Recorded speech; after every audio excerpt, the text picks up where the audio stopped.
When a person is smoking cannabis, one of the plant's chemicals known as THC passes from the lungs into the bloodstream. The THC is then carried by the blood to the brain, where it acts on specific cannabinoid receptors. These receptors are found in areas of the brain associated with concentration, thinking, time perception, coordination, memory, and sensory pleasures. The effects of THC activation in these areas is responsible for the high that people feel. But besides creating an altered state of mind, something else happens.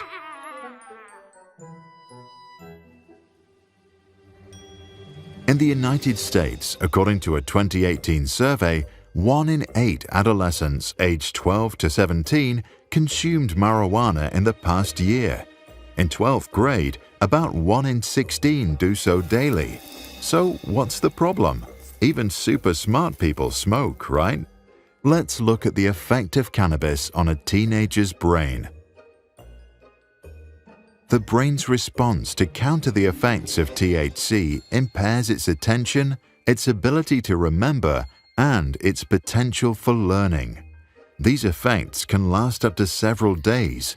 This would not be such a problem if our brain ran like a machine, but that's not the case.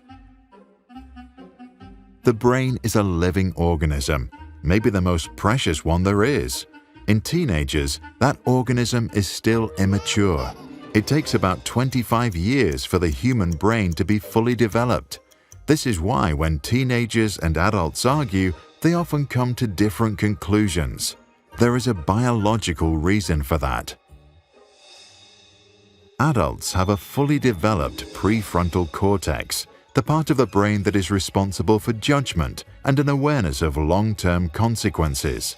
The cortex of teenagers is still growing. They are more influenced by their already matured limbic system, which responds to fears and emotions.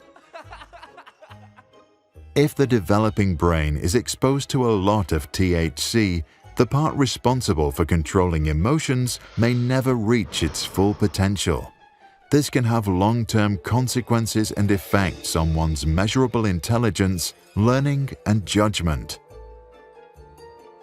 One study that followed 13-year-olds for 25 years has found that those who regularly consume marijuana lose on average 5.8 IQ points by the time they reach adulthood. Since our average IQ is just 100, that is enough to shut the door to a good college or close the opportunity to work at a great company. But that's not all.